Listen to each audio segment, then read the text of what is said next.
मम्मा, आपका फ़ोन बज रहा। 8 साल की कुहू ने अपनी मम्मी प्रिया को आवाज़ देते हुए कहा। किसका फ़ोन है बेटा, देखना तो। मैं तैयार होकर आती हूँ, प्रिया ने कहा। ओहो मम्मा, नाना जी का फ़ोन है। 10 बज गए ना। और किसका होगा? प्रिया कुहू के स्कूल पीटीएम में जाने के लिए तैयार हो रही थी।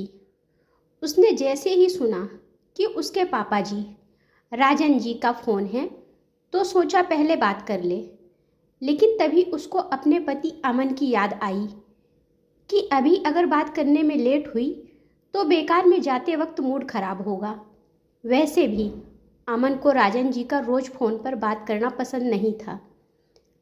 अमन हर बार जब भी राजन जी फ़ोन करते घर में बखेड़ा खड़ा कर ही देता। बात बात में प्रिया को ताने मारते हुए कहता कि तुम्हारे पापा को कोई काम नहीं तो खाली बैठे बैठे फ़ोन ही मिलाते रहते हैं, भूल जाते हैं कि बेटी की शादी कर दी है। अब उसका अपना भी घर संसार है तो फ़ोन जब तक ज़रूरी ना हो ना करे। हेलो नाना जी, नमस्ते। आप कैसे हैं? कुहू ने फ़ोन उठाकर कहा। अरे वाह कुहू बेटा, मैं अच्छा हूँ। आप कैसी हैं? राजन जी ने कहा। कुहू, मैं अच्छी हूँ नाना जी। राजन जी, मम्मा और पापा कहाँ हैं बेटा? तभी अमन ने कुहू को दिखाने के लिए अपने फ़ोन से बात करनी शुरू कर दी।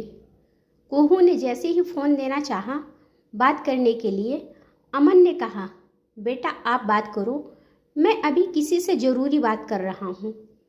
अमन की आवाज़ राजन जी ने सुनी और दूर खड़ी प्रिया भी अपने पिता के साथ हुए इस व्यवहार को देखकर दुखी हो गई। वो सोचने लगी कि लाख व्यस्तता होने पर भी अमन कभी अपने माता पिता का फ़ोन उठाना और हर रोज़ उन्हें फ़ोन करना नहीं भूलता, लेकिन उसके पापा से इतना बैर आखिर क्यों? तभी कुहू ने कहा, नाना जी, मम्मा रेडी हो रही हैं। आज मेरे स्कूल पीटीएम में जाना है और पापा किसी से फ़ोन पर बात कर रहे हैं। राजन जी, अच्छा बेटा, मम्मा को कहना कि नाना जी का फ़ोन था, जब भी फ्री हो बात कर ले। कुहू, ओके नाना जी, नमस्ते। तभी अमन ने आवाज़ लगाई, प्रिया चलो जल्दी, लेट हो जाएंगे। तभी कुहू ने कहा, मम्मा नाना जी को आपसे बात करनी थी, बोला फ़ोन करने के लिए। जैसे ही प्रिया ने हाथ में फ़ोन लिया, अमन ने तुरंत कहा, अब बाप बेटी पंचायत करने मत बैठ जाना, समझी? चलो जल्दी अब। प्रिया नहीं चाहती थी कि कुहू के सामने कोई तमाशा हो, इसीलिए उसने गुस्सा दबाते हुए कहा, बात नहीं करने जा रही हूँ, फ़ोन पर्स में रख रही हूँ, बोलो तो यहीं घर में रख दूँ? अमन, हाँ रख दो, वैसे भी कौन सा तुमको कोई ज़रूरी फ़ोन आने वाला है ऑफिस का? प्रिया ने गुस्से में फ़ोन घर पर ही रख दिया। स्कूल जाकर पीटीएम अटेंड किया। तभी अमन के फ़ोन पर उसके दोस्त राजेश का फ़ोन आया तो कहा, यार यहीं बगल में आया है तो घर भी आ जा, काफ़ी दिन हो गए हैं मिले हुए। और अमन अपने दोस्त के घर सबको लेकर चला गया। लेकिन आज प्रिया का मन कहीं नहीं लग रहा था। ना चाहते हुए भी उसे बेचैनी हो रही थी, रोने का मन हो रहा था। इधर अमन के फ़ोन पर लगातार फ़ोन आए जा रहे थे तो राजेश ने कहा, यार किसका फ़ोन है, उठा तो सही, हो सकता है कोई ज़रूरी काम हो। अमन ने फ़ोन साइलेंट करते हुए हंसते हुए कहा, अरे यार तू तो जानता है कुछ लोगों का काम होता है बस फ़ोन करके परेशान करने का, मेरा मतलब कस्टमर केयर वाले हैं। और इतना सुनते ही राजेश और अमन ठहाके लगाकर हंस पड़े। शाम को जब प्रिया घर पहुंची तो देखा उसके फ़ोन पर उसके पापा, भाई और माँ के 20 मिस कॉल थे। तभी पीछे से अमन ने कहा कि तुम्हारे घर वालों को ज़रा भी दिमाग नहीं है कि किसी को लगातार फ़ोन ना करें, जब किसी को समय होगा वो खुद ही फ़ोन करेगा। आज प्रिया ने जवाब देने की बजाय पहले अपना फ़ोन उठाकर कमरे में जाकर अपने पापा को फ़ोन किया और जैसे ही कहा हेलो पापा, तभी उसे पीछे से अपनी माँ के रोने की आवाज़ आई। पापा, आप बोल क्यों नहीं रहे और माँ रो क्यों रही है, क्या हुआ? तभी उसको आवाज़ आई, दीदी, पापा कहते हुए आरव की आवाज़ भर्रा गई। आरव, तू?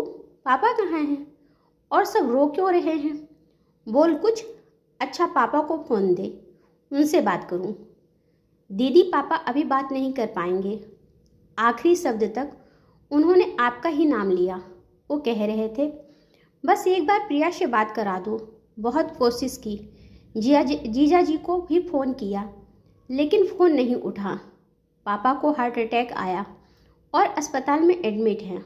डॉक्टर बोल रहे हैं कुछ नहीं कहा जा सकता, कंडीशन सीरियस है। इतना सुनते प्रिया के हाथों से फ़ोन छूटकर नीचे गिर गया। उसकी आंखें पथरा गईं। भावना शून्य वो मूर्ति की तरह दीवार से चिपक गई। एक अपराध बोध के साथ, काश सब बातों को किनारे करते हुए पहले बात कर ली होती कि तभी अमन ने कहा, हो गई बाप बेटी की पंचायत, बड़ी जल्दी फ़ोन रख दिया। प्रिया ने कहा, अमन, क्या तुमको आरव ने फ़ोन किया था? अमन, हाँ किया था। प्रिया, तो उठाया क्यों नहीं?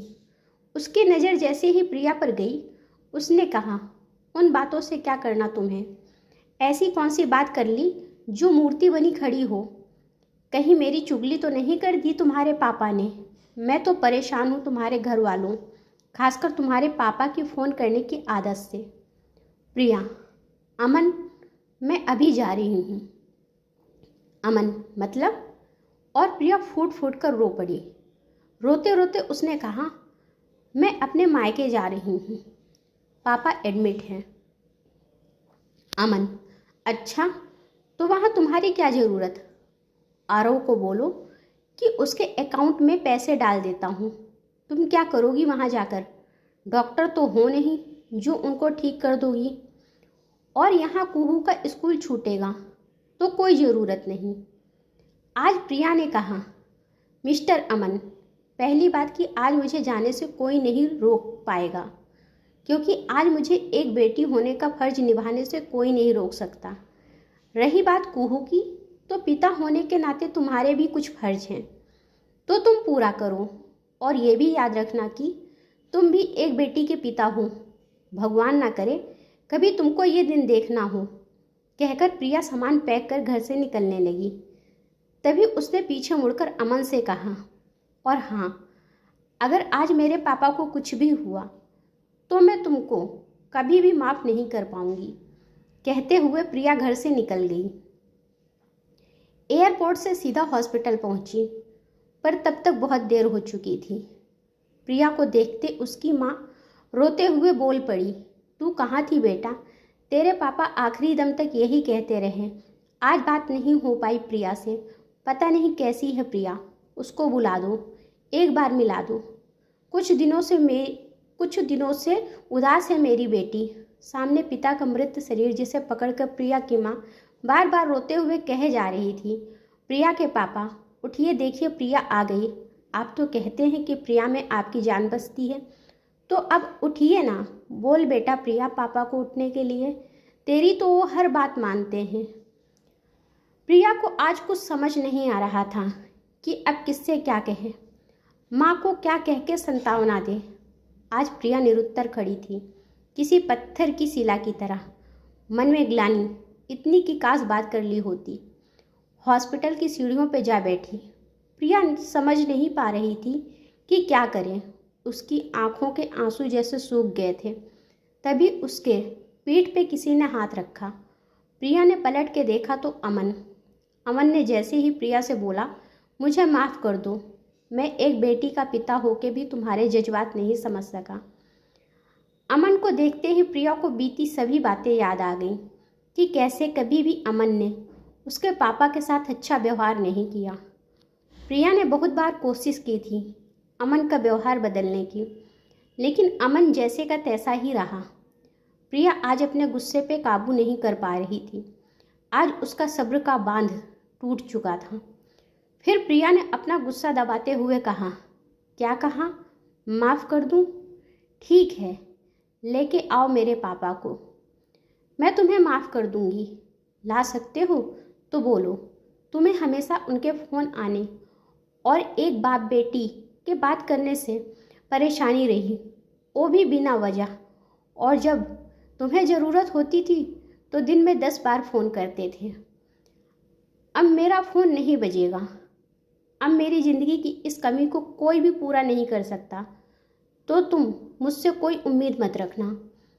और एक बात की जितना पछतावा और कसक आज मुझे इस बात की है कि काश मैंने अपने पापा से बात कर ली होती, उतना ही एक दिन तुम्हें भी होगा, क्योंकि वक्त हर सवाल का जवाब ज़रूर देता है और हम जैसा करते हैं वैसा भरते भी ज़रूर हैं। कहकर प्रिया वहाँ से रोती हुई चली गई। आज पूरे 2 साल बाद उनके आज के आखिरी दिन की तारीख को याद करते हुए प्रिया की आंखों में आंसू आ गए। वो सोचने लगी, काश अतीत में जाकर मैं अपनी भूल सुधार पाती और पापा से एक बार बात कर लेती। दूसरी तरफ अमन प्रिया को देखकर ये सोच रहा था कि काश अतीत में जाने का मौका मिलता तो मैं बापूजी से अपने किए व्यवहार के लिए माफ़ी मांग पाता। पछताने की बजाय वक्त रहते रिश्तों को प्यार दें, सम्मान दें। कहानी अच्छी लगी हो तो लाइक करें और मेरे चैनल को सब्सक्राइब करें। धन्यवाद।